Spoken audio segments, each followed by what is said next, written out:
안녕하세요. 뉴스반장입니다. 지난 1일 이성윤 중앙지검장을 찾아간 서울중앙지검 구성원 대부분이 윤 청장의 직무정지와 징계 청구가 위법 부당하다는 입장을 밝히며 이 지검장의 사퇴를 건의했다는 언론 기사가 나왔습니다.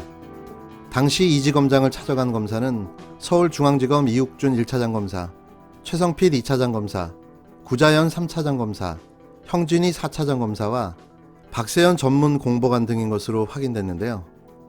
이들은 배는 게 없는 거죠. 검찰 내부에서 윤서방파 검찰당 조직원이 추미애 장관 인사로 분류되는 검사를 향해 하극상을 넘어 집단 사퇴 압박을 하는 모습을 보이고 있는 겁니다. 이에 서울중앙지검은 고위 간부급 회의에서 논의가 있었던 것은 사실이지만 언론들이 말하는 모두는 아니라고 부인했는데요. 그나마 다행인 겁니까?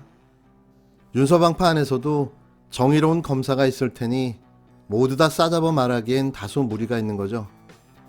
그런데 말입니다. 혹시 이런 사퇴 건의를 윤 청장에게 해본 적은 있습니까? 왜 당신들이 욕을 먹고 있는지 아직 잘 모르시나 본데요. 사건의 본질은 검찰의 기득권을 지키기 위한 내로남불의 선택적 수사와 불법적인 사건 조작, 그리고 끊임없는 정치 공작 때문인 거죠. 여기에 드러난 결정적 불법, 판사 사찰인 겁니다. 이에 대해 추 장관이 윤 청장에 대한 징계 청구 및 직무배제를 지시한 건 너무나 당연한 조치인 건데요. 하지만 불법은 간대없고 과정이 잘못됐다고 집단 항명을 하는 걸 보면 어이가 없는 건 사실입니다. 물론 절차적 정당성도 중요하죠. 그런데 뭐가 더 중요합니까? 된장인지 아닌지를 찍어 먹어봐야 합니까? 이렇게 검찰 내부에서 이성윤 지검장 몰아내기가 조직적으로 진행되는 가운데 이낙연 더불어민주당 대표에 대한 정치 공작도 시작됐습니다. 사실 이 대표에 대한 표적 수사는 끊임없이 시도되어 왔는데요. 결국 터지고 만 거죠. 지난 6일 새벽 5시 정각 조선일보 김하사 기자는 단독 숨진 이낙연 측근 전남 여러 기업에서 거액 수수 혐의라는 기사를 보도합니다. 이 기사에 따르면 이낙연 민주당 대표실의 이경호 부실장이 전남의 다수의 업체로부터 장기간에 걸쳐 급여 형식으로 거액을 받았다는 건데요. 검찰은 금융정보분석원으로부터 이 씨의 금융자료를 넘겨받았고 계좌 추적 등을 통해 그런 정보를 확인했다고 전했습니다. 이 부실장은 총 2차례 검찰 조사를 받았는데 지난 2일의 두 번째 조사는 바로 이 내용을 파악하기 위해 소환 조사를 했다는 건데요. 이 기사의 내용으로 볼 때 이 기사의 소스는 검찰발로 추측됩니다. 김하사 기자의 보도가 있은 지 5시간 반이 지나 뉴시스 이윤희 기자는 숨진 이낙연 측근, 기업서 금품, 검찰 수사한 적 없다라는 기사를 보도하는데요. 이 기사에서 서울중앙지검은 조선일보 기사를 반박하며 옵티머스와 무관한 이 건을 조사하기 위해 이 부실장을 소환한 적이 없고 또 금융정보분석원의 자료를 넘겨받아 계좌 추격을 통해 그런 정황을 확인한 적이 없다고 강하게 부인했는데요. 누가 봐도 두 기사의 내용은 서로 충돌합니다. 검찰발로 믿어지는 조선일보 기사는 이 부실장이 전남 지역 업체로부터 돈을 받은 정황을 금융정보분석원 자료를 통해 확인했고 그래서 이 부실장을 불러서 조사했다는 건데요.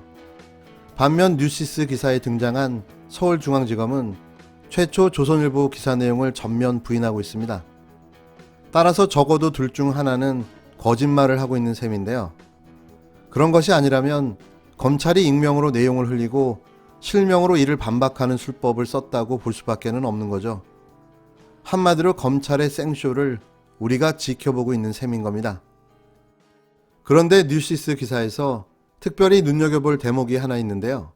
서울중앙지검은 이 부실장을 조사하는 과정에서 그의 기본적인 인적사항을 확보했고 과거 경력 등을 확인하기는 했으나 옵티머스와 관련 없는 사항은 이번 수사 대상에 포함되지 않는다고 밝혔습니다. 검찰 말대로 수사에 필요해서 피조사인인 이 부실장의 기본적인 인적사항을 조사한 건데요. 물론 그럴 수도 있죠. 하지만 문제는 검찰이 참고용으로 조사한 기본 인적사항을 필요에 맞게 사용했는가 하는 의문점이 드는 겁니다.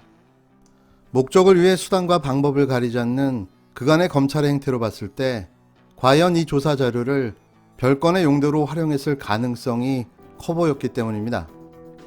이 사건의 핵심은 4.15 총선 당시 종로에 출마한 이낙연 대표의 선거 사무실이 옵티머스 자회사로부터 복합기 사용료 76만 원을 대납받았다는 의혹인데요. 그런데 마치 거액이 오간 권력형 게이트처럼 SBS와 검찰의 검언유착으로 사건을 어마어마한 게이트로 뻥튀기 해놓은 겁니다. 다음은 저희가 단독 취재한 소식 전해드리겠습니다. 수천억 원에 이르는 펀드 환매가 중단된 옵티머스 사건을 현재 검찰이 수사하고 있습니다. 그런데 수사를 받고 있는 옵티머스 관련 회사가 이낙연 더불어민주당 대표의 지역 사무실에 설치된 복합기 임대료를 대신 내준 걸로 저희 취재 결과 드러났습니다. 어떤 경위로 이런 지원이 있었는지 규명이 필요해 보입니다. 먼저 이현영 기자의 단독 보도입니다. 옵티머스 관련 회사가 민주당 이낙연 대표 지역 사무실에 설치된 복합기 임대료를 대납했다는 사실을 지난달 저희가 처음 보도했는데요. 옵티머스 측이 복합기뿐만 아니라 1,000만 원대 가구와 사무실 집기료 등을 지원한 정황이 검찰에 포착됐습니다. 이 대표 측은 사실무근이라고 해명했습니다. 그래서 이 사건을 조사하기 시작한 검찰이 이 대표를 다른 건으로 엮기 위해 이 부실장에 대한 강도 높은 별건 수사로 압박하지 않았는가 하는 의문점이 생길 수밖에 없는 겁니다. 느닷없이 튀어나온 조선일보의 기사, 전남 지역 업체로부터 돈을 받았다. 자신도 모르게 검찰이 흘린 진실을 말해버리고 만 거죠. 그 뒤를 이어나온 뉴시스의 기사는 이를 덮으려 했던 검찰의 자작극인 셈인 거죠. 물론 이건 개인적인 생각임을 밝힙니다. 조선일보 기사를 보면 이런 대목이 있습니다. 검찰은 해당 전남기업 업체들이 단순히 이 부실장을 보고 급여를 제공했을 가능성이 낮다고 보고 이 대표의 개입 여부, 정치자금법 위반 여부를 규명하려 했다는 것이다. 결국 타겟은 여당의 대표이자 유력 대선 주자인 이낙연 대표였다는 이야기인데요. 이 대표는 검찰개혁 공수처 설치 등을 강하게 주장하는 인물이기도 합니다. 이 기사를 이어 월간조선이 쓴 최우석 기자의 기사를 보면 검찰과 조선일보의 의도를 정확하게 읽을 수 있는데요.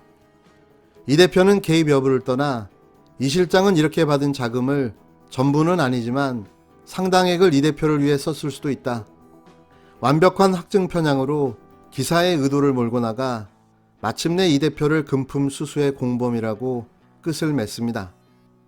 현재 벌어지고 있는 검찰 내에 윤서방파 검사들의 내란과 윤석열 검찰과 조선일보의 환상의 콜라보가 진행되고 있는 거죠. 이건 엄연한 이낙연 죽이기입니다. 지금까지 어떤 수사를 어떻게 했기 때문에 사람을 이렇게 죽이는 결과가 나옵니까? 한두 분이 아니지 않습니까? 검찰의 행태를 모릅니까? 왜 사람을 그냥 죽을 지경으로 몰아넣어요? 본 내용은 2020년 12월 6일자 페이스북 전운현님의 이성윤 서울중앙지검장에게 묻고 답변을 요구함이라는 글을 대부분 참고 인용하였음을 밝힙니다.